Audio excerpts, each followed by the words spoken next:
So we're going to read from the Word of God. If you're ready, can you say amen if you're going to receive the Word of God? So we're going to read from Ezekiel chapter 37, verse 1 to 14. And this is the account of the valley of dry bones and how God gave a new life for these dry bones. So here's the Word of God. The hand of the Lord came upon me and brought me out in the Spirit of the Lord and set me down in the midst of the valley, and it was full of what? Bones. Then he caused me to pass by them all around, and behold, there were very many in the open valley, and indeed they were very dry. And he said to me, Son of man, can these bones live? So I answered, O Lord God, you know. Again he said to me, Son of man, prophesy to these bones and say to them, O dry bones, hear the word of the Lord. Thus says the Lord God to these bones, surely I will cause breath to enter into you, and you shall live. And I will put sinews on you and bring flesh upon you, cover you with skin and put breath in you, and you shall live. Then you shall know that I am the Lord. So I prophesied as I was commanded. And as I prophesied, there was a noise, and suddenly a rattling, and the bones came together, bone to bone. Indeed, as I looked, the sinews and the flesh came upon them, and the skin covered them over, but there was no breath in them. So God also said to me, prophesy to the breath, prophesy, Son of man, and say to the breath, thus says the Lord God, here's the wind, come from the four winds, O breath, and breathe on this land that they may live. So I prophesied as he commanded me, and breath came into them, and they lived and stood upon their feet, an exceedingly great army. Then he said to me, Son of man, these bones are the whole house of Israel, or your house. They indeed say, our bones are dry, our hope is lost, and we ourselves are cut off. Therefore prophesy and say to them, thus says the Lord God, behold, O my people, I will open your graves and cause you to come up from your graves and bring you into the land of Israel. Then you shall know that I am the Lord when I have opened your graves, O my people, and brought you up from your graves. I will put my spirit in you, and you shall live, and I will place you in your own land. Then you shall know that I, the Lord, have spoken it and perform it, says the Lord. And the people say, are you ready for the Word of God? Today, I will not just be preaching, I'm going to be prophesying. When I speak, I am not just giving you a word of knowledge, but I prophesy as how the Holy Spirit commanded me.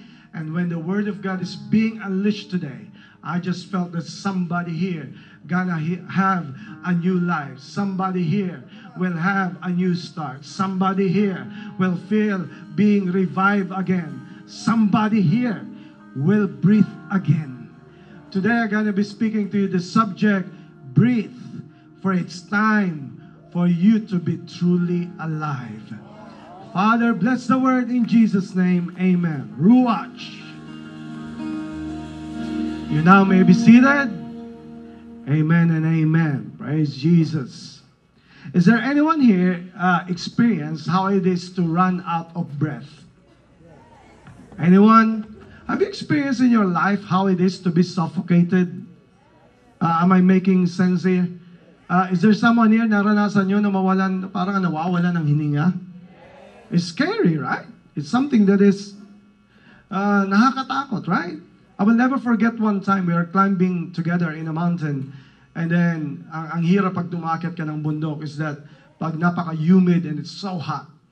And I've experienced, and then you're running out of water na at wala ka nang, and it's so hot, and then you are running out of breath. Halos, you are gasping for air.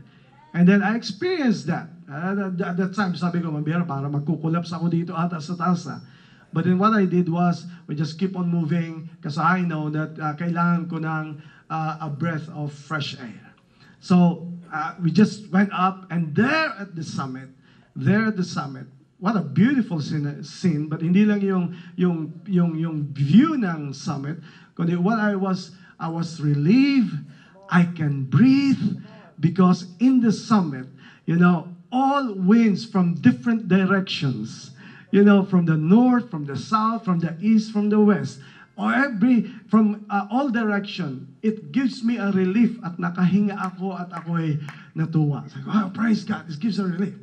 Now, another thing, but what I've experienced, ang pinakamahirap sa lahat, yung wala ka naman sa bundok, yung nandun ka lang somewhere, at inabot ka ng something na you're worried a lot, you're thinking a lot of things, and then all of a sudden, I will never forget an experience when I was, malayo ako kay God, wala pa ako kay Lord. I will never forget. At the time, I was living miserably. Wala ako kay God, walang direksyon ng buhay ko. I thought I'm hopeless. And I was inside the mall actually, and crazy kasi ito is sa Baguio. So ang Baguio lang, ang SM Baguio lang ang mall na walang aircon, all right? Free-flowing ang air doon sa loob. But then, inabot ako ng grabbing, let me say, anxiety and everything. I was worried a lot of things. The main thing na worry ko at the time was, will I die like this? Yung bang mamamatay ba ako na wala na akong hope? Yung bang hindi na ako makabalik sa dati? Because everything was lost in my life. It was the worst point of my life. And I thought, wala nang mapupuntahan ang buhay ko. Yung pangarap ko, nothing. I think, hindi na masasalvage, hindi na ako pwedeng gamitin ng Diyos. And I thought, I'm gonna grow old and I'm gonna die, forgotten, walang meaning, walang direction sa buhay. Inabot ako ng ganun, and I just felt I was running out of breath kahit ako nasa loob ng mall. And what happened was, what I did, because I'm panicking, so what I did was, tumakbo ako sa labas ng mall, and then I just stood there outside in an open field, and praise God at that time, as if there's a wind, a wind from different direction, and I start to breathe again. And at that moment, ang pinakita sa akin ni God doon is that hindi lang yung wind. And then all of a sudden, may isang fog, at ako'y na-cover ng fog, na to the point, hindi ko na makita yung mga tao sa palibot ko. It's almost, hindi ko na makita lahat. So what and I just felt na kahit malayo ako kay God, I just felt something. And I just felt the love of God in my life. And God is telling me, John, it's not just hopeless as you think it is. You may not feel it, you may not understand it, but God has something for you. And at that time, I was able to breathe again. Now, in the story that we have read today, this is in the book of Ezekiel. The Lord just get Ezekiel and sent him to a revelation. And God brought him to a valley, in an open valley. And it's unusual kasi dito sa open valley, ang pinakita ni God sa buhay ni Ezekiel ay ang daming nasa graveyard. At ang graveyard na to is nakakalat lang yung mga bones. At ang sabi sa Word of God, it consists of dry bones. Bones. Kung sabihin ng bones, here's the thing. Anong napapansin nyo sa bones? Sa bones is that, sabi, ang bones is nagkalat doon iba-ibang klaseng tao, iba-ibang ages. Kasi you can just determine kung anong edad ng isang tao through the bones. Am I right? And then nagkalat ang bones. Probably, there was a massacre that happened. Maybe there's a pestilence or there's a famine. And what happened was, thousands of dry bones was in the open valley. It's an horrific sight. It is an unusual sight. Pero dinala si Ezekiel doon just for him to see something. And it's a valley of dry bones. Here's the thing that you gotta take note. Ang bones may structure, but walang buhay. A structure with no life. And the Holy Spirit is just addressing something today. Maybe the Lord is breathing something here of fresh air because God wants to address something in our lives that has a structure but has no life. Maybe we are talking here about dry bones, which means that it has a structure but there is no life. Or maybe it's speaking about a life you are living but you're not actually fully alive. Or maybe you have speaking about dead things, about dry bones. It's just bones, no life. And I'm just thinking today, maybe we are thinking about the dry bones. Maybe it's about something about dead in your life. Maybe we are talking about dead dreams. Maybe we are talking about dead potentials. God has given you a lot of potentials, a talent, but until now it's dead. You can never use it, you cannot use it, and you don't want to use it. Maybe right now somebody here has a dead hope. You think there's no more hope. You think that you cannot no longer be used by the Lord. And maybe we're thinking about dead worship. Maybe we're thinking about a dead life. Maybe we're thinking about dead relationship. Something that is having no life. Dry bones. And then not only that it's dry, it's dead bones, but it's not just dead, but dry. And I'm just thinking today, I'm just wondering, how many of us here, the reason why we are not living a fully alive life, a fully fulfilled life, is because actually we are not just dead, but we are dry. How do I say this? Maybe you have any structure but have no life. Maybe you have a religion but you have no relationship. Maybe you have just a ritual but you have no resolve. Maybe you just have a program but with no power. Maybe you just have an attendance but with no repentance. Maybe we just have something that we thought there's a manifestation of life, but there's dryness in it. And in that dryness, we feel we are lost. We feel there's no hope for us. It's just a dry valley of dead bones. It's dry. But then all of a sudden, God came into that space where you think there's no more hope, where you think there is no life. Here's the thing that you need to understand today. Regardless of the space, regardless of the situation that you are in, but the moment God walks into that space, I tell you that God is about to do something into that space. It is not about your situation. It is not about what the declaration of the doctor. It's not about what people have said. It's not about people are saying to you that you can no longer change. Maybe you are totally dead. You have no totally hope. But let me tell you today, when God steps into your situation, He can do something about it. The graveyard is not a threat to the Lord. It is the Lord who is a threat to the graveyard. What I'm trying to say here is that when you think there is lifeless, there is hopelessness, but when God steps into your situation, God can do something about your situation. He's about to bring you a new breath of fresh air. He's about to resurrect the dead. He's about to give you a new life. And most of us kasi nag-iisip tayo, hindi ang situation ko kasi wala nang pag-asa, hindi na pwede mabago, hindi na ako pwede baguhin, wala nang pwedeng ikabago sa akin. That's your declaration. But when God steps into your situation, He's the author of life, He's the giver of life, and He's gonna give you a new life today. Now in that dry bones, God was there, Ezekiel was there, and take note, when God was there, God was the one who asked the first question. And his question was amazing. Ang tanong niya, sabi niya kay Ezekiel, Son of man, can these bones live? Take note, si God, hindi niya kailangan magtanong kasi alam niya yung sagot. Alright? Pag nagtanong siya, he's not asking as if he do not know the answer.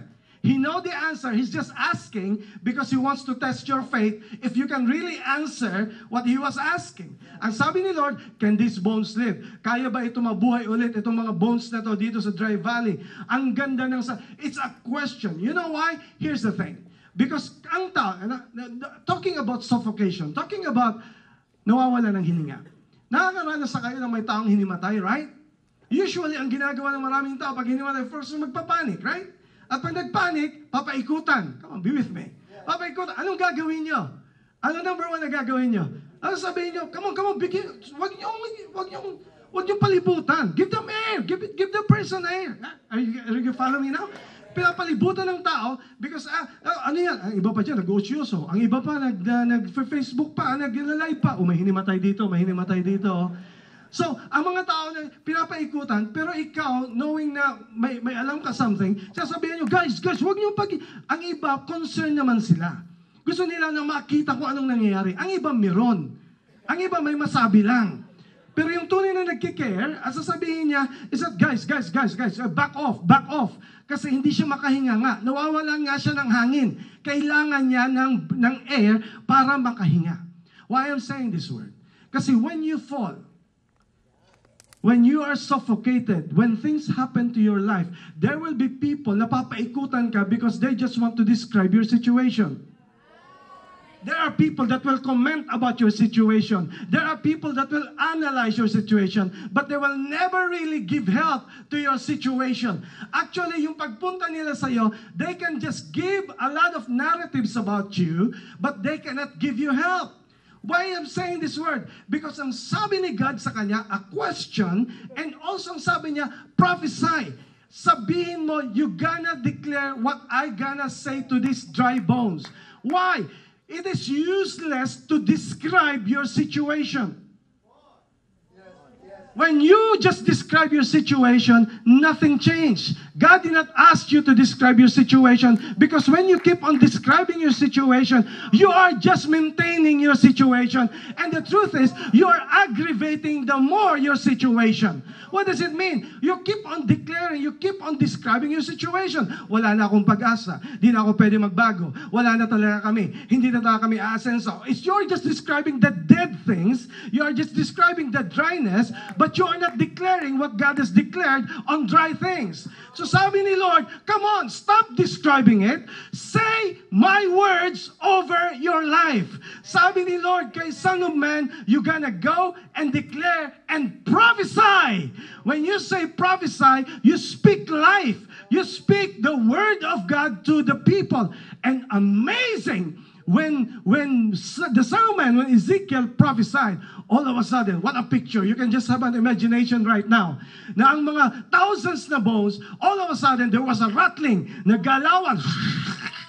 It's just crazy atmosphere, crazy and it's moving. Why? Because when the word of God is spoken, something gonna revolutionize about your life. Something will just be unsettling there. It's gonna start to move. It's rattling. And then all of a sudden, nakita niya, oh my goodness, this is amazing. And then yung bones ay totally, itong crazy. Talagang marunong talaga si Lord, kasi ang sabi ng bones to bones, nagdugtungan sila. Buti mo lang nagkapalit. Kasi halo-halo ang bones ng thousands. Do you get what I'm saying? But amazing, kung kanino bones yun, doon pumunta yung bones. Imagine mo yung bones ng isa na punta sa'yo. Alanganin yun. Kamasabali? But I say, and then these bones, they just, para bang transformer, para bang transform, assemble, and then all of a sudden, ang bones nag-connect to each other, at hindi lang nag-connect, dahil bones sila, and all of a sudden, biglang ang sinews of the flesh, yung muscles, yung mata, yung ear, nagkalagay, binigyan sila ng Diyos, and it became a human being. Thousands of them, but still, no life. No life yet. Ano ang magbibigay sa kanila ng life? Breath! I hope you're following me now. Paano ba create ni God si Adam saka si Eve? Paano create ni Lord si Adam? Nilagay niya from the ground, from the dust, pero hanggat wala pa yung breath of God, hindi mabubuhay ang human being. Kung wala ang breath ng Diyos, hindi mabubuhay ang tao. This is what exactly what God is saying. Hanggat walang breath na ibigay sa'yo, hindi ka mabubuhay. Ano yung breath na tinukoy ng Diyos dito sa verse na to? He was so clear about it. He said, it is mine. I will put my spirit on you. Hindi small s, capital S. In the Bible, pag kinapital niya yung S, it means a person. Who is that? He is the Holy Spirit. Can I just declare to you today, you may have form, but without the Holy Spirit, all you have a form, but with no substance. You may have a religion. You may have a carrying a Bible. You may have an attendance, but you will have no repentance unless the Holy Spirit will be here and bless us and change us. Without the holy anointing of the Holy Spirit, the church will just be a club. Without the anointing of the Holy Spirit, we'll just be here crying and worshiping, but nothing. Because it takes the power of the Holy Spirit to give a life. I'm declaring today as I preach this word of God, not only here, but anyone who can hear this, online or whatever, how we're gonna reach to you. I want to declare today, I pray that in the churches, in the organ, everywhere that we're gonna go, we're gonna see the power of the Holy Spirit. We will not just see religion or ritual or singing without the Holy Spirit. I pray the anointing of the Holy Spirit be so tangible, be so clear to us, because it's the power of the Holy Spirit that gives life. And when the Holy Spirit breathes, that's the time that all of a sudden, these thousands of human beings started to have life. Come on, praise Jesus. Today you are here because God is about to address the dryness in your soul. God is about to to address the dryness in your life. God is about to address the dead things in your life. I pray that today, in the name of Jesus, you're going to start to breathe. And it's time for you to be fully alive. Not just living, but fully alive. I'm declaring today that the Holy Spirit will give you a new breath, that you can sense the power of the Holy Spirit in your life, that you will have meaning in your life, that you're going to worship Him in a different way starting now, that you're going to have a connection with Him and reading the Word of God in a different way now, that you are not just flowing with the motion, that you are not just checking a list na kailangan ko magsimba pag Sunday. Today, I'm gonna be prophesying to you and declaring to you that the Holy Spirit will just address something in your life, and what was once dead will now become alive by the power of the Lord. I pray, breathe. It's time for you to be fully alive in your marriage, in your family, in your life, in your personal life, in your struggle, in your addiction, in your secret life. God is about to address something here. Dry bones, breathe. And God was so particular. This is amazing to take note. Ang sabi ni God, you need the power of the Holy Spirit. You need the Holy Spirit. And in order for these human beings to be living, to be alive, God said, He said, come, 4 winds. And it just amazes me. Binanggit niya 4 winds. What are those winds? Ano yung bagay na yun and it just addressed to you and it give you a wind? Ladies and gentlemen, let me present to you the 4 winds of the Holy Spirit to make you alive. And most of us are missing it, but today I just pray by the power of the Lord that just like me, you're gonna walk, you're gasping for air, you're longing for an air, you're longing for a wind, and there you're gonna climb with me and you go with me in the summit, and you're gonna feel wind from different directions, from north, from the south, from the east, from the west, all blowing at the same time. At the same time, the Holy Spirit is about to blow to you and address something to you. Ladies and gentlemen, breathe, for it's time for you to be alive. Breathe, for it's time for you not to be religious anymore, but to have a relationship with Christ. It's time for you to just be having a passion that you are here because you don't want to just have a checklist, but you want to really worship the living God who is real, the King of Kings and the Lord of Lords. Okay, ladies and gentlemen, ano ba itong 4 winds na to? Kasi itong 4 winds, dapat maging particular tayo so that you will understand ano ba itong pag-move ng Holy Spirit para malaman mo na tunay ka na buhay. Ang unang wind ay tinatawag na east wind. Sa Bible, na-mention sa Bible, many times ang east wind. Nabanggit una, nung nagpadala ng famine si God sa panahon ni Joseph sa Egypt.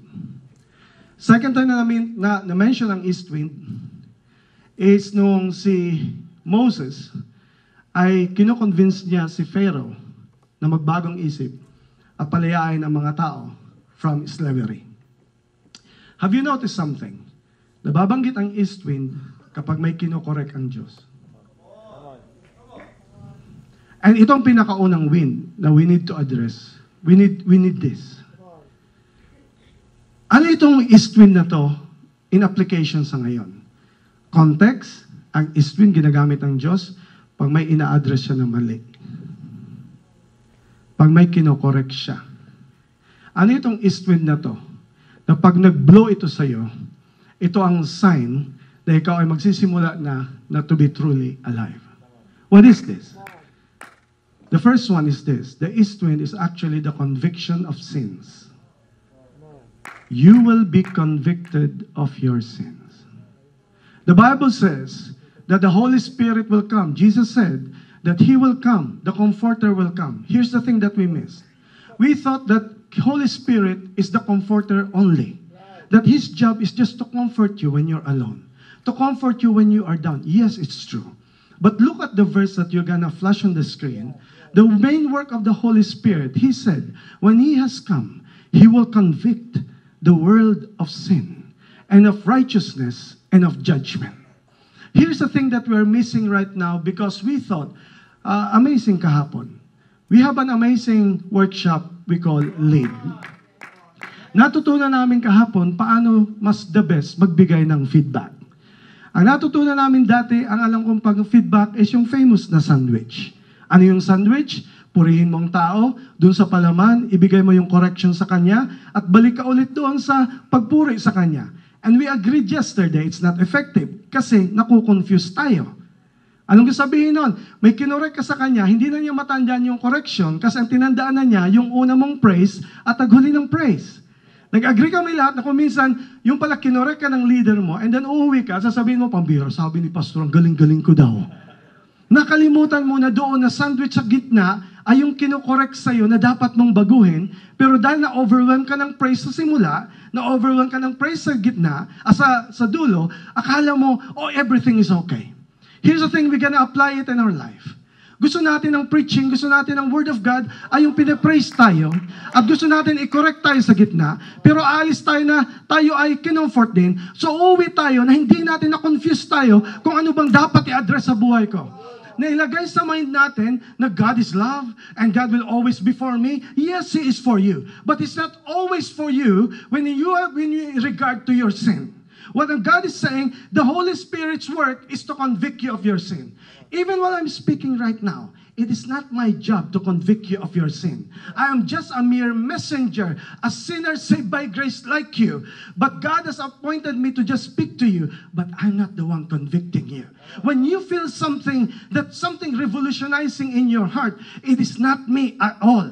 It is the Holy Spirit. Marami nga sa inyo, kaya sabi sa inyo, ba't alam niyo pa sa buhay ko? Bakit? Kuminsan, di ba, nag-invite ka, and then yung message sakto doon sa bisita mo, at siningil ka ng bisita mo, sabi niya, grabe ka, di pa nga ako naka-attend, kuninto mo na sa pastor mo.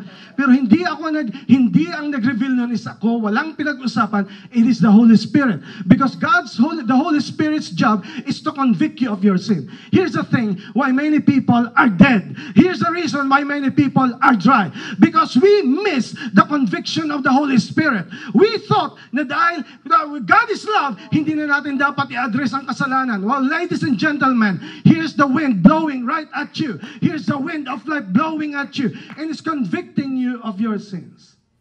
Because sabi ng Bible sa 1 John, can you show 1 John chapter 1? It's also in the verse. This is an amazing verse. If we say that we have no sin, we deceive ourselves. And the truth is not in us. Okay, question. Sino rito walang kasalanan? Pag nagtaas ka na wala kang kasalanan, yan ang una mong kasalanan. Because that's pride. Pero sabi sa word, if we say that we have no sin, we deceive ourselves, and the truth is not in us. Pag sinabi daw natin na wala tayong kasalanan, niloloko lang natin ang sarili natin, tama? Pero yung kasunod na verses mas matindi. Ang sabi nung una, sinasabi mo na wala kang kasalanan. Yung pangalawa is amazing. Ang sabi, if we say that we have not sinned, we make Him a liar. And His word is not in us. Did you follow this? Ang sabi niya, if we say that we have not sinned. Anong kaibahan doon sa una? Sa una, sinasabi mo na wala kang kasalanan. Itong pangalawa is mas matindi. May ginagawa ka ng kasalanan, ayaw mo tanggapin na kasalanan. Right. East wind blow. Because the hardest thing that to address, sabi nga, mahirap gisingin ang yung nagkukunwaring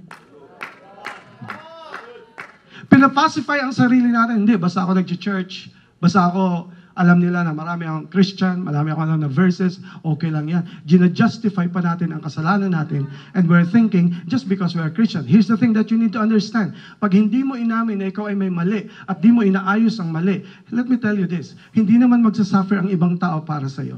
Ikaw ang magsasuffer. Here's the thing. But if we claim na parang hindi tayo nagkasala, kailangan hindi tayo mako-correct. At ang sabi ng Bible, we make Him a liar. Ginagawa nating sinungaling si God. Okay, follow me now. Here's the thing. Alam mo kung bakit ang diablo siniseryoso ka na itumba at magkamali at mabuhay sa kasalanan? Alam mo kung bakit?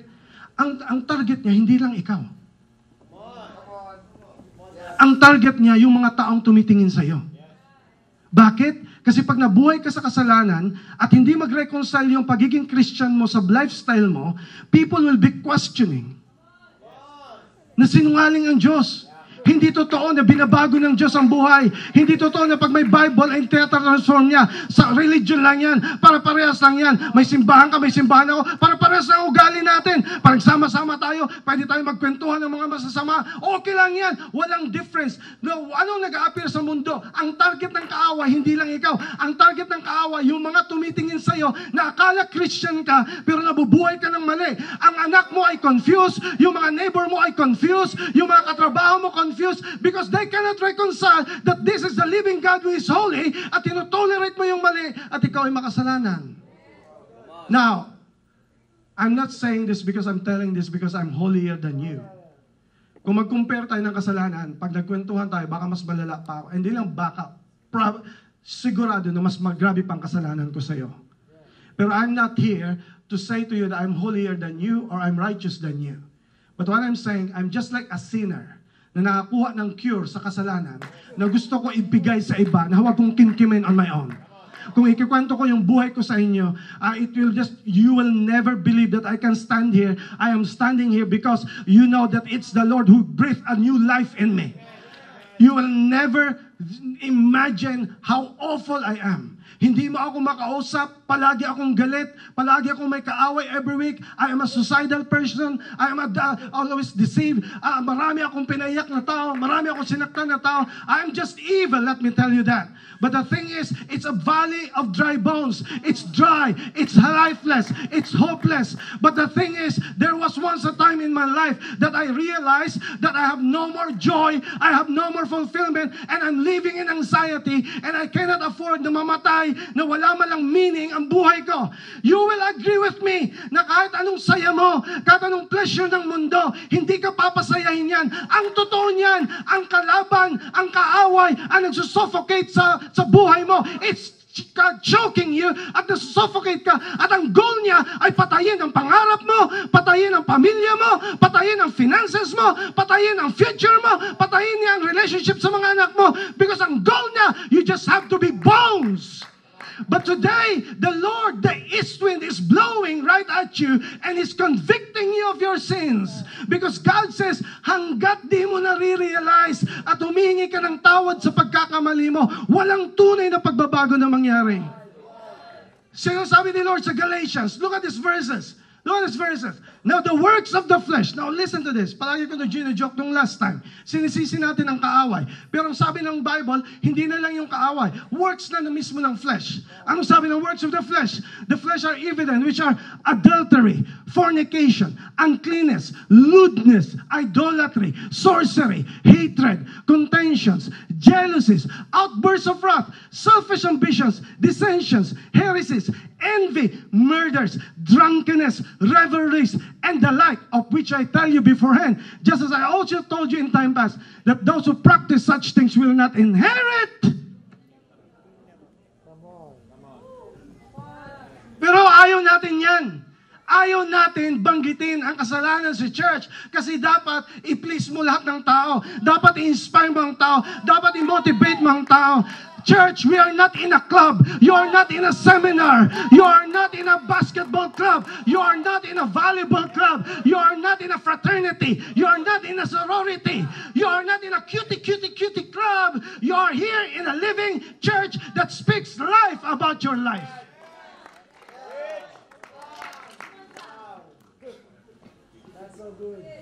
Alam niyo na ito sa verse? Praise God, na-introduce ko yung Kingdom of God last Sunday.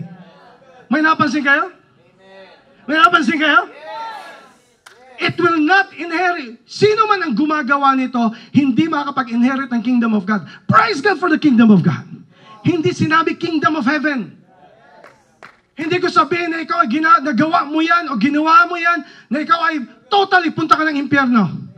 Ang tinutukoy dito, hindi langit. Ang tinutukoy dito, kingdom ng Diyos. Ano ulit? Review last Sunday. Anong kingdom ng Diyos? Design ka magtagumpay at magmultiply.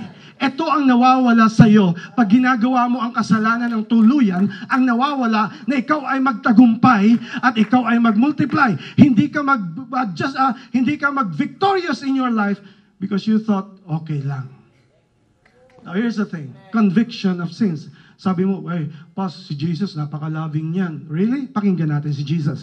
Oh, here's the thing. Here's the verse. Si Jesus na mismo nagsabi, Show it. Sabi ni Jesus, out of the heart proceed evil thoughts, murders, adulterers, fornications, theft, false witness, blasphemies, and so on. Now, here's the thing that we need to understand. Kahit pabalik-balik ta rin natin ang mundo, kahit pasabihin natin mag-rally ang buong mundo laban kay Jesus, na sabihin niya, Jesus is a loving God. You need to understand that Jesus is a holy God. He is pure. He is sinless. He is perfect. At nature na niya na hindi niya kaya matagalan ang sin. Hindi niya kaya mag-stand sa sin. Now, here's the thing that you need to understand today. God is not convicting you to condemn you.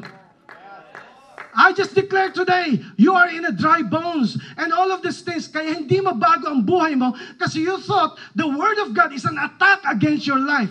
Hey, Jesus is not attacking you today.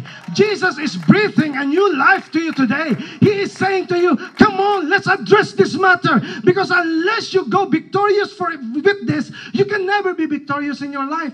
Conviction of sin. And that is why even si David, na sinabi ng man after God's own heart, siya ay nagkamali. Siya nag-commit ng adultery. And then, sinabi niya, pero amazing thing, kailangan mo na makonvict ka ng mali para ikaw ay mag-repent. Kasi kung walang conviction of sins, walang repentance na mangyayari. Kasi pag hindi ka repentant, babalik at babalik ka dyan. At sabi ni Lord, anak, papayagan mo ba na the rest of your life, sira-sira ang buhay mo, sira-sira ang pamilya mo, sira-sira ang future mo? Hayaan mo ba na all these things will just be for nothing? Sabi ni Lord, I'm gonna breathe a new life in you. But it's gonna start with the conviction of sins. That you're gonna breathe not of condemnation, but of love that's coming from the Lord. Na para bang isang magulang na dinidisiplina ka ng Diyos dahil ayaw ka niya mapahamak. Lahat dito ng mga parents, lift your hands. Saan ka na mapakita na may anak ka? Tumatakbo sa kalye. At alam mo may mababangga. At sasabihan mo pa, pagpatuloy mo yan, love kita. No parents will do that. Ang gagawin mo is kuminsan yan, iba sa pula. Ang iba pa, crazy tayo mga Pilipino, lalo mga probinsyano tayo, di ba? Iningatan ka na, paluin ka pa. Nakaligtas ka nga sa bangga, di ka nakaligtas sa palo. Napansin niyo yun? Sabi ko na sa'yo. Kasi may mangyayari sa'yo. Mas papaluin, ano? But amazing thing, ba't yung ginagawa? It's because it's an act of love. It's an act na maiwasan yung pagkasira ng buhay mo. Ladies and gentlemen, when God is about to convict of your sin, huwag kang padaya sa diablo na, ay, huwag kayo maging judgmental. Ay, huwag yung pakialaman ang buhay ko. Here's the thing. Ang tunay na love, nakikialam. Pag si God wala nang pakialam sa'yo, that's it. You're done. Kaya nga kung ikaw ay nagigising at di ka mapakali, hindi yan konsensya. Hindi yan safeguard. Tama ba yun? Ako ang konsensya mo. Hindi yung konsensya mo, kundi conviction ng Holy Spirit dahil ikaw ay meron kang mabubuhay na, oh, I can see this. I just feel that today. Here's the thing, masasaktan at masasaktan tayo. Pero mabuti ng masaktan kaysa totally masira ang buhay. And God is about to convict you of your sins. Si David, look at this verse. Nung na-realize na yung mali, ang response niya, here's the thing, humingi siya ng tawad sa Diyos. Look at this. Sabi ni Lord, ni David, have mercy upon me, O God, according to your loving kindness, according the multitude of your tender mercies. Please blot out my transgressions. Wash me thoroughly from my iniquity and cleanse me from my sin. For I acknowledge, inaamin ko, tinatanggap ko, hindi ko pinagtatakpan, hindi ko gina-justify, hindi ko nire-reason out. I acknowledge my transgressions and my sin is always before me. But against you, you only have I sinned and done this evil in your sight, that you may be found just when you speak and blameless when you judge. Behold, I was brought forth in iniquity, and in sin my mother conceived me. Behold, you decide truth in the inward parts, and in the hidden part you may make me to know wisdom. Purge me with hyssop, and I shall be clean. Wash me, and I shall be whiter than snow. Look at this. Make me hear joy and gladness, that that the bones you have broken may rejoice. Hide your face from my sins and blot out all my iniquities. Create in me a clean heart, O God, and renew a steadfast spirit within me. The first wind that God is about to blow to you is the conviction of sins. Ladies and gentlemen, God convicts you of your sin. It's better for you to cry now about your sin than to cry for the consequences of your sin. I just thankful to the Lord na ginising ako ng Diyos na bago pa huli ang lahat. Hindi ko ma-imagine na kung si Cloud ay adult na ngayon at nakita niya kung paano ako kasira, paano ako walang direksyon. I just can't imagine anong klaseng anak ang mariraise ko because nandun ako sa punto na wala pa ako kay Christ.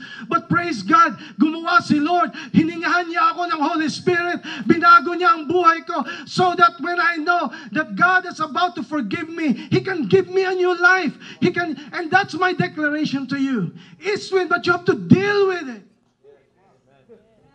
I will never forget one time, meron kaming a crusade, name ng speaker, Reggie Dobbs. Amazing work of the Holy Spirit. Nasa kalagitnaan pala siya ng message, nag-preach siya. Alam, sabi niya, any one of you na may tinatago kang kasalanan, may habit ka na ginagawa, meron ka diyang dala-dala mo sa ngayon. Amazing what the Holy Spirit has done. Hindi na inabot ang invitation, nagpa-invite siya, and many people came to the altar. You know what? Everybody ay may kinukuha sa bulsa nila at nilalagay nila sa altar. Drug paraphernalias, everything, condom and everything, nilalagay nila lahat doon because they were moved by the Holy Spirit. And that's what revival looks like. Hanggat hindi natin nakikita yung effect ng kasalanan sa buhay natin, we will never be changed by the Lord. I'm not speaking here, again, as a righteous than thou, as a holier than thou. I'm just speaking as a messenger of God who found the cure that only He can change the life. Sabi ni Lord kay Ezekiel, kaya ba na mabago to? Kaya ba sila mabuhay na maguli? Ang sabi perfect answer. Sabi ni Ezekiel, Lord, you know. You know what? Because the answer against sin is none other than the Lord Jesus Christ. It is not religion. Magpalipat-lipat ka pa ng maraming churches. Maging pastor ka pa, maging ministro ka pa, maging pari ka pa. Hanggat di mo dinidil ang sin, you can never be changed by God. It is not religion that can change you. It is not a lot of knowledge that can change you. Kahit pa alam mo lahat ang Genesis to Revelation, kung hindi mo ina-address yung mali sa buhay mo, it can never change. Kahit pa ikaw ang pinakamatalino sa lahat, alam mo na lahat ng knowledge sa buong mundo, intellect cannot answer. It's not the answer. Religion is not the answer. Another church is not the answer. Money is not the answer. Pleasure is not the answer. Kahit pa makamtan mo lahat ng pleasure sa mundo, palagi kang mapupunta sa pagkakataon na it's dry. Walang nagpapasaya sa'yo. Nothing satisfy you. At nandun ka sa ospital o nandun ka sa bedroom mo, you're feeling miserable and you're saying, ganito na naman buhay ko hanggat ako'y mamatay. But I want to declare to you, by the power of God, East wind blowing to you, and the wind of the Holy Spirit is blowing to you, convicting you. Here's the thing that I'm gonna see. Jesus is convicting you with tears in His eyes. Just like a loving parent. That's why number 2, ang number 2 na wind is what you call west wind. Kailan nabanggit sa Bible ang west wind? Ang west wind ay palaging binibigay ng Diyos pagkatapos ng east wind. Nabanggit yan exactly right after nung matapos yung famine, yung pestilence sa panahon ni Moses. Nagpadala siya ng west wind. Alam mo kung anong west wind? Ang nature ng west wind, nagbibigay ng comfort, nagbibigay ng soothing, nagbibigay ng alwan, nakakahinga ang maigi. Ano itong second wind? The east wind. Here's the east wind. The east wind is, here's the thing. It is the completion of grace. What does it mean? You will be completed by grace. Is there anyone here thankful of the grace of the Lord in your life? Na kahit anong kasalanan meron ka, kahit anong kahirap kabaguhin ng mundo, narito ka because ang nakita mo, may Diyos na kaya magpatawad, may Diyos na napakabait, may Diyos na nagbibigay ng second chances. Yan ang wind, yan ang kasunod na wind. But kailangan makonvict ka muna sa kasalanan, because pag hindi ka makonvict sa kasalanan, grace will not mean anything to you. So ang grace ang magyayakap sa'yo. Parang ganito yan. For example, anak ko si King. Ang first wind, papagalitan ka. Mali. Hanggat di mo yung binabago, hindi yan maayos. You got to change. Ayusin mo yan. Baguhin. Tutulungan kita baguhin. And then, iko-correct ka niya to the point na sasabihan ka ng Diyos ng mga mali. Masakit.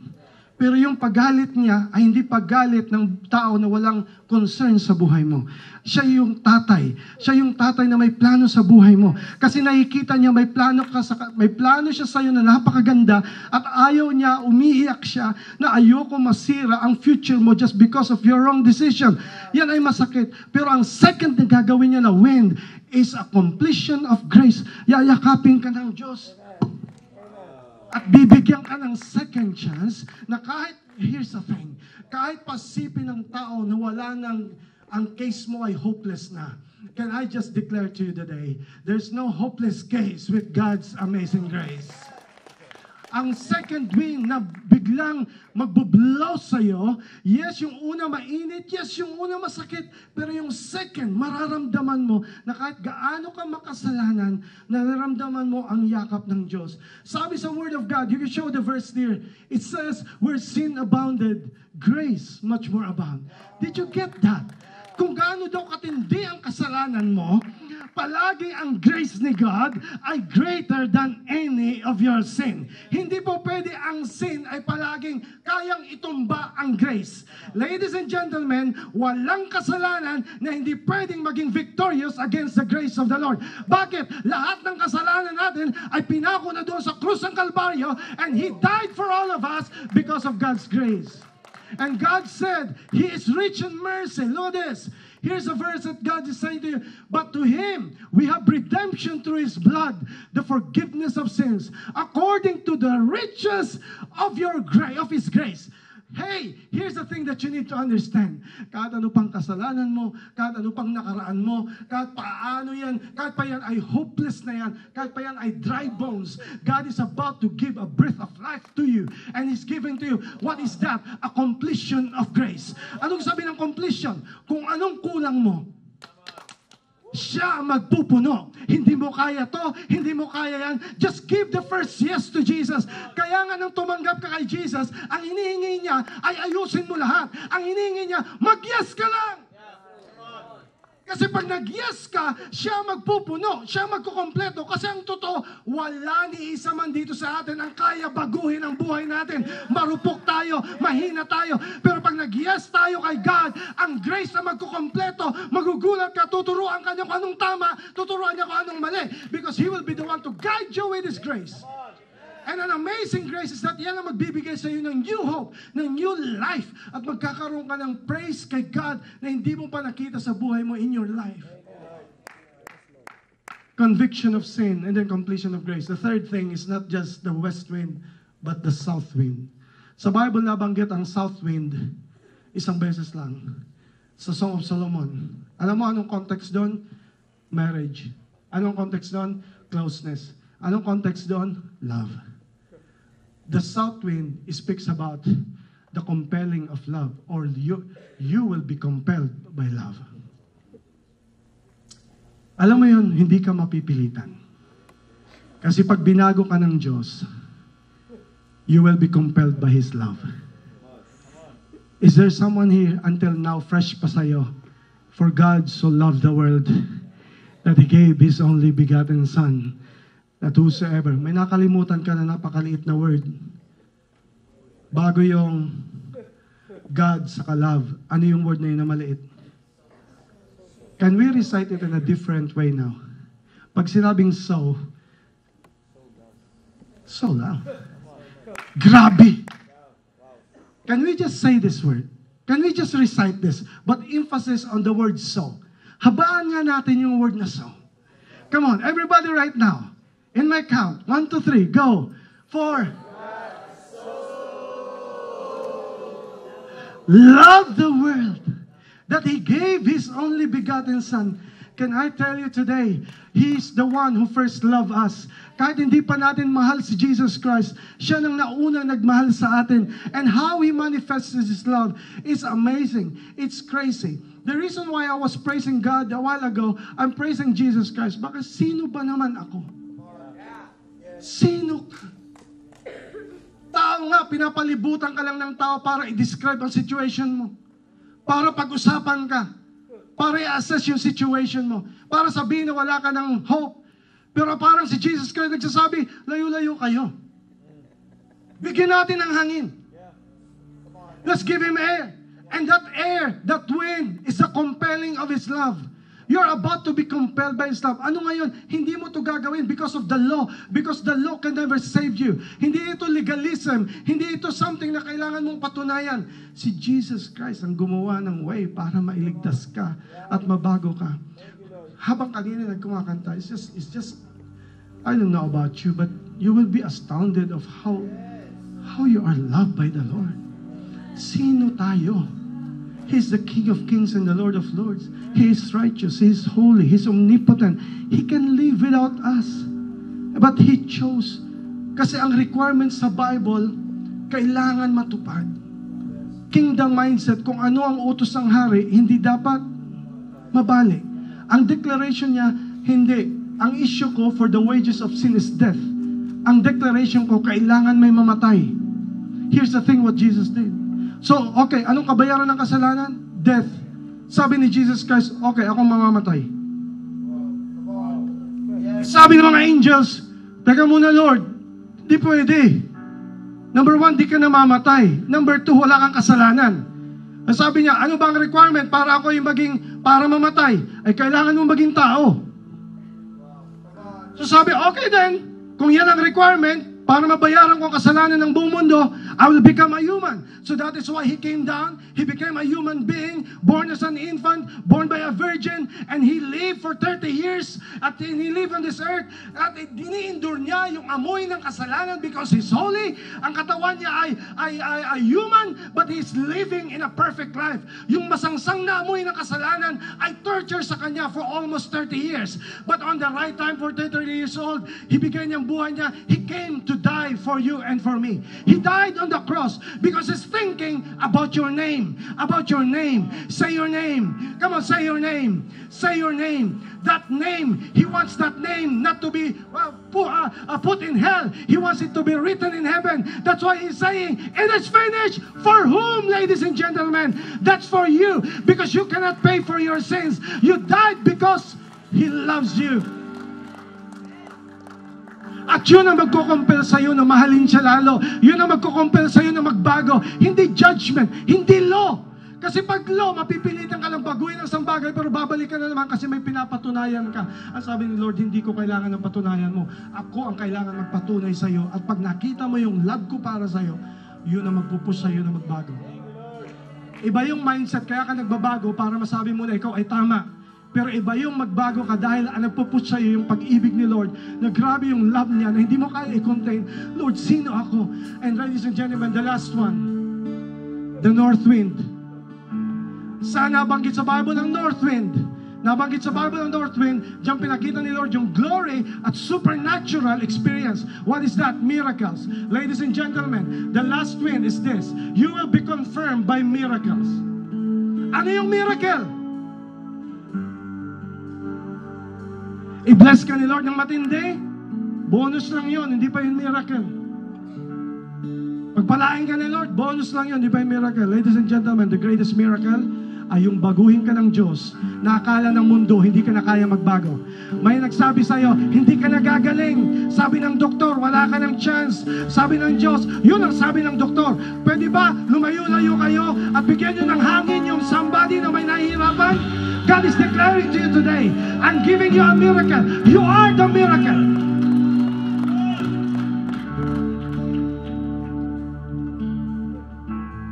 Years ago, I was in that spot, running out of breath, anxious, panic attacks and everything, suicidal, no hope, dead, dry.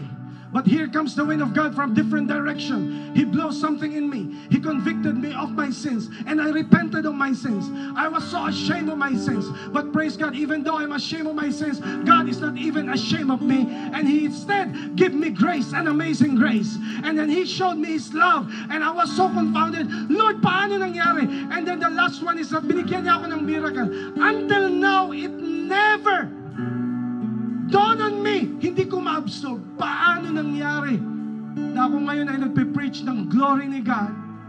Samantalang 21 years ago, nandun ako sa Baguio, suicidal, lasing, nasa tabi ng daan. Who will ever thought? Kung titingnan yung John at that time, impossible na baguhin ng Diyos. Pero pag titingnan mo ngayon, anong nakikita mo ngayon? Ang glory ng Diyos, ang kapatawaran ng Diyos, ang biyaya ng Diyos, ang forgiveness ng Diyos. That's why today, I just feel in the Spirit that it's time for you to breathe. It's time for you to be fully alive today. Not just living, but fully alive. When Ezekiel prophesied, and he said, I prophesy as I was commanded. All of a sudden, you can hear the rattling noise. And all of a sudden, the sinews came to the flesh. And then he became a human being. But here comes the wind from different direction at the same time. The wind from the east, the wind from the west, the wind from the south, the wind from the north. It's blowing on you. Ooh. It's breathing on you. It's breathing on you. It's giving you life. Akala ng mga barkada mo, akala ng pamilya mo, hindi ka na imposible mabago. But I want to defy that today. I can hear somebody bounce the mouth. The sinews of the flesh coming back. The dreams is coming back. And you are slowly standing up. And the breath, ruach, breathing on you, is giving you a new life. A new life. Breathe. Breathe. Breathe. It's time for you to be fully alive.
Saving you.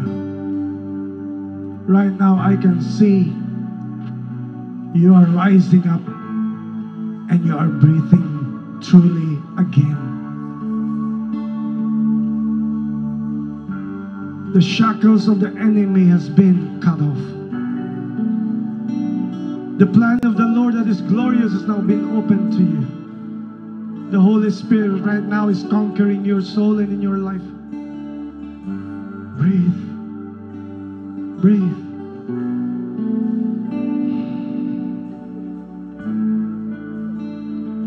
Father, you are in the air that I breathe.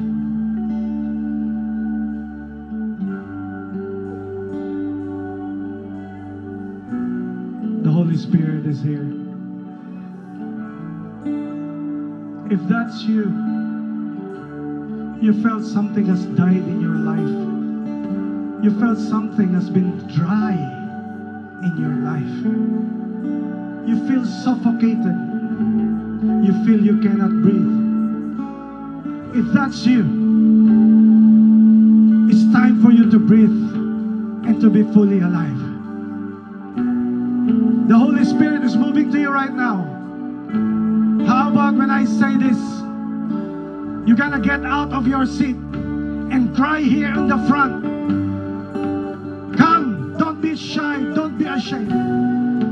If that's you, something in you that you're gonna say, Lord, impossible man, but I'm gonna give my yes to you. And then God is about to give you a redemption. God is about a new life. If that's you, mag-excuse ka sa katabi mo. Don't let someone hinder you.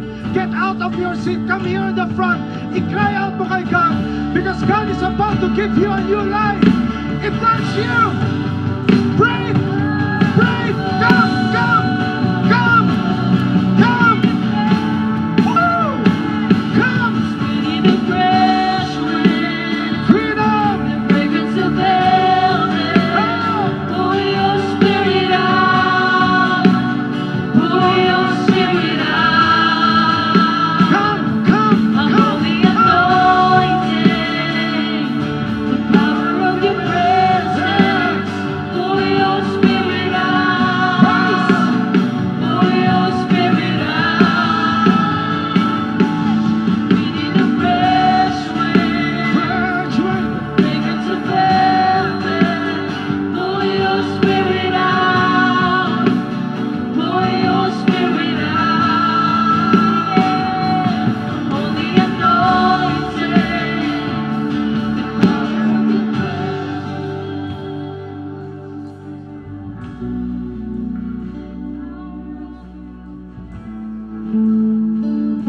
Yes, masakit.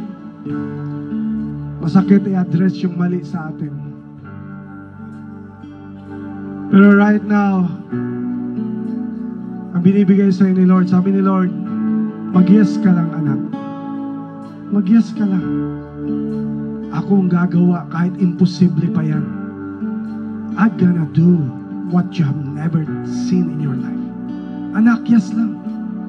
Hindi mo kailangan ma-perfect lahat. Hindi mo kailangan maayos lahat. Basta just breathe. Ayaw ni Lord na mabuhay ka na palagi kang suffocated. He wants you to enjoy your life. I can see right now somebody here. You're gonna be unleashed from that shackle that has been long conquering you. Today is your day to be fully alive.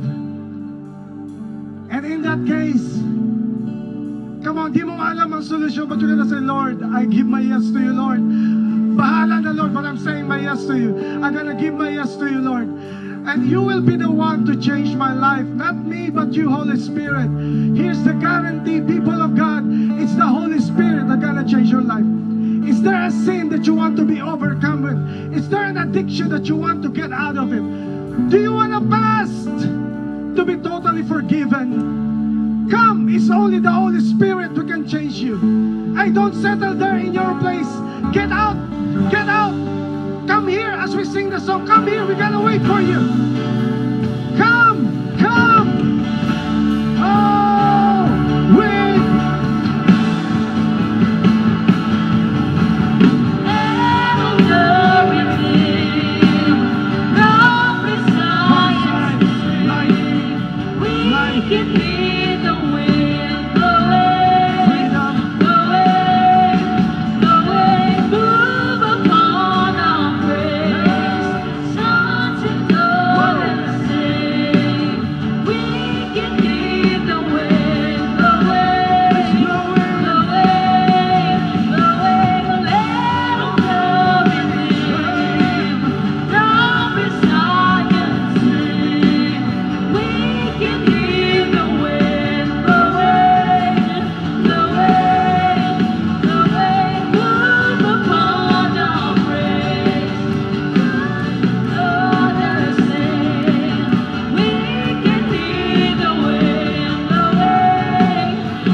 Right now, as I pray for this woman, you're gonna connect with what I'm gonna pray.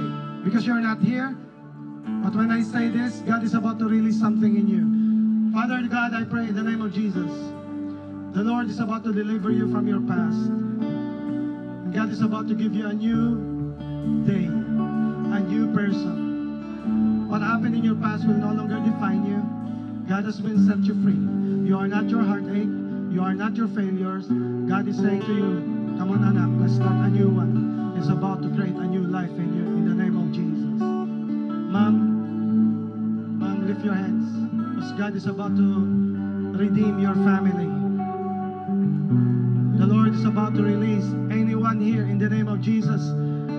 The Lord is about to release you from the shackles of may nakasakit sa iyo. Words na hanggang ngayon ay iniinda mo. I want to break that shackle right now by the power of the Holy Spirit in Jesus' name. You are not what they have said that you are. God is saying to you, you are a lovely daughter of God. May plano si God sa buhay mo na napakatindi, and it starts today. Yes, a breath of the Lord in the name of Jesus Christ. Come on, if you have a need, if you have something that you want to break, come. It's not too late. Come. Come.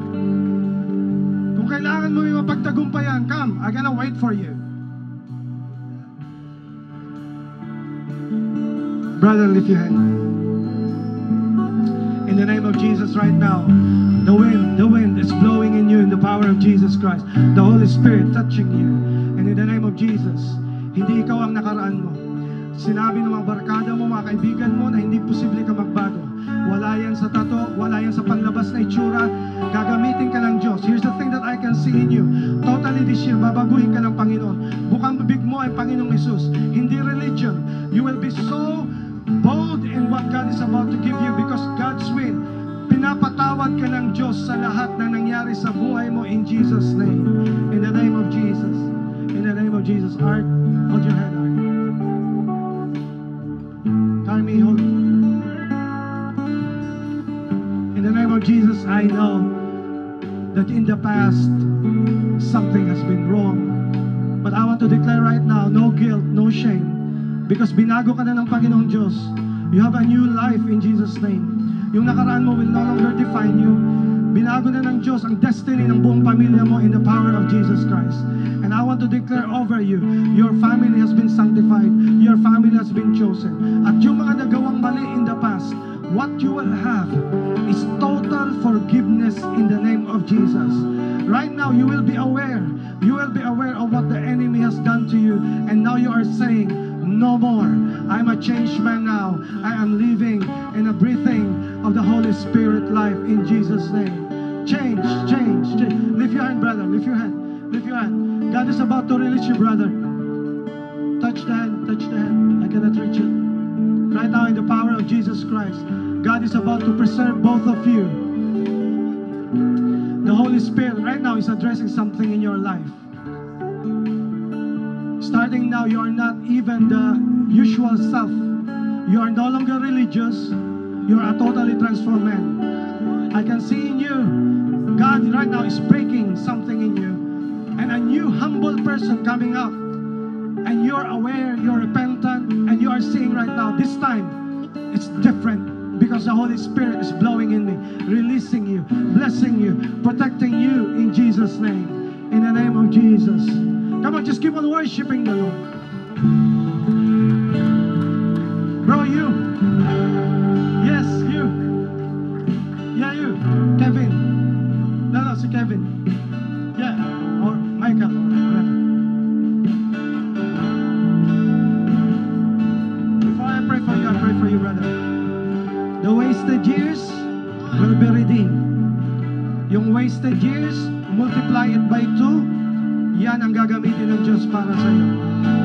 Yung naputol, magpapatuloy. Yung akala mo hindi ka na pwede, hindi. Dinoble lang ng Diyos yung possibility sa buhay mo. And the Lord is in your family. You are not defined by your past. Gagawa si God ng miracle sa buhay mo in Jesus' name. Brother, lift your hand. Right now, I can see in you a new brick of stone. You are a brick of stone. You will be a spokesperson. You will speak because of because of what He's about to do in your life. Right now, I can see in you, yung dating castle, hear me out, yung dating castle na tinayo mo has fallen because it may look good, but it's not in the Lord. Right now, He's building a fortress, and you have been set free in Jesus' name. Jesus' name. You're a new man. Where's your sister? Come here. Lift your hand. In the name of Jesus right now, the Holy Spirit release you. By the authority of the power of the Lord, I command, I rebuke what has been any power of the enemy. I break it by the power of Jesus Christ. By the blood of Jesus Christ. He has set you free. He has set you free. Enemy, you have no right in our life. I command you to leave influence, get out of the influence, and you are set free by Jesus Christ. In the name of Jesus Christ. Free, free, free, free, free. Everybody right now. Everybody say this word. Jesus is Lord. Everybody. Jesus is Lord. Louder. Jesus is Lord. Jesus is Lord. Jesus is Lord. Jesus is Lord. You're healed. You're delivered. You're delivered. In Jesus' name. You're healed. You're healed. No weapon has been formed. Greater is He that is in us than he that's in the world. I can see today people rising up with a new breath. You are breathing the breath of the Holy Spirit. Right now, if this is you, I want to cancel the declaration of death over your life. Marami dito has been threatened. Nakala mo mamamatay ka na. That's not coming from the Lord. I want to cancel it. I want to rebuke it in Jesus' name. You will live a long life. You will enjoy your life. Right here, somebody here.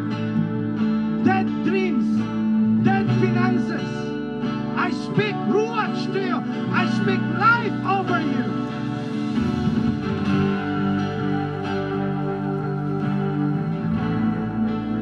Somebody here, ang laki ng pangarap mo dati. Dati pinapangarap mo nandito ka sa harap, kumakanta ka, nagpe-praise ka kay God. Where is that now? It's dead? I want to declare over you life. Ruach!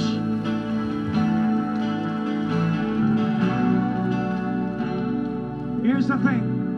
Lift your hand, lift your hand. I gotta lead all those visitors to follow me in this prayer, but we're gonna join you. Here's the prayer. Lord, thank you that you died on the cross for me. Today is a new day. It's my freedom day. It's my new life day. I receive you in my heart as my personal Savior. And thank you, Father, for the forgiveness and cleansing of my sins. Thank you, Jesus, that you died on the cross for me. And starting today, I am breathing a new life. I'm gonna live a new life. Thank you, Lord, for salvation, for your healing, for your deliverance.